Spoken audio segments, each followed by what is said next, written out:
അപ്പം നമുക്ക് ഈസി ആയിട്ടുള്ളൊരു ചിക്കൻ കറി ഉണ്ടാക്കിയാലോ. അത് നമുക്കൊരു ചട്ടി അടുപ്പിൽ വെച്ചിട്ട് അതിനകത്ത് വെളിച്ചെണ്ണ ഒഴിച്ചു കൊടുക്കാം. എണ്ണ ചൂടായി കഴിയുമ്പോൾ നമുക്ക് കുറച്ച് പെരുംജീരകം ഇട്ട് കൊടുക്കാം. ജീരകം ഇട്ട് അതിൻ്റെ കൂടെ കുറച്ച് തേങ്ങാക്കൊത്തൊക്കെ ആഡ് ചെയ്ത് കൊടുക്കാം.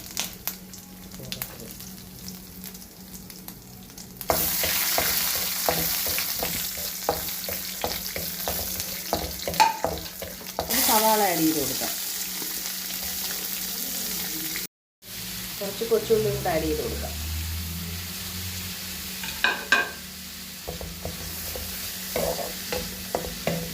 അതിൻ്റെ കൂടെ തന്നെ നമുക്ക് കുറച്ച് കറിവേപ്പില കൊണ്ട് ആഡ് ചെയ്ത് കൊടുക്കാം. നല്ലതുപോലെ മിക്സ് ചെയ്തിട്ട് ഉള്ളി ഒന്ന് വഴണ്ടി വരുന്നവരെ നമുക്ക് ഇളക്കി കൊടുക്കാം.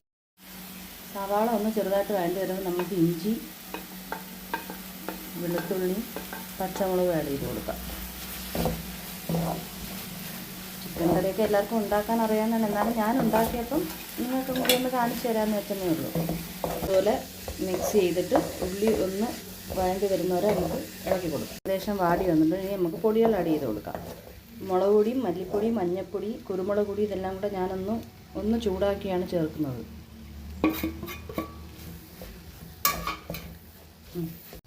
പൊടികളെല്ലാം മിക്സ് ചെയ്ത ശേഷം നമുക്കിനി ചിക്കൻ ആഡ് ചെയ്ത് കൊടുക്കാം. മഞ്ഞൾപ്പൊടിയും കുരുമുളക് പൊടിയും ഉപ്പും കൂടി ഇട്ടൊന്ന് വേവിച്ചെടുത്ത ചിക്കനാണ്. നാടൻ കോഴി ആയതുകൊണ്ട്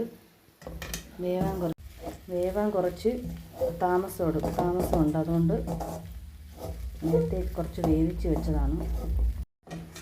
ഇനി ഇതെല്ലാം കൂടെ മിക്സ് ചെയ്തതിന് ശേഷം നമുക്കൊന്ന് അടച്ച് വെക്കാം. ചിക്കനിൽ നിന്നുള്ള വെള്ളമെല്ലാം ഇറങ്ങി ഒന്ന് അടച്ച് വെച്ച് വേവിക്കാം.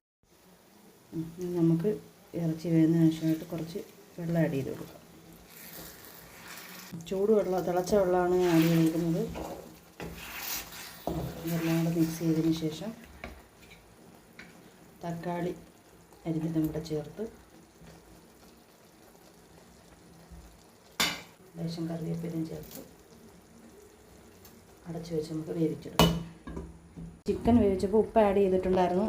ഇപ്പം കുറച്ച് ഉപ്പൂടെ ആഡ് ചെയ്ത് അടച്ച് വയ്ക്കാം.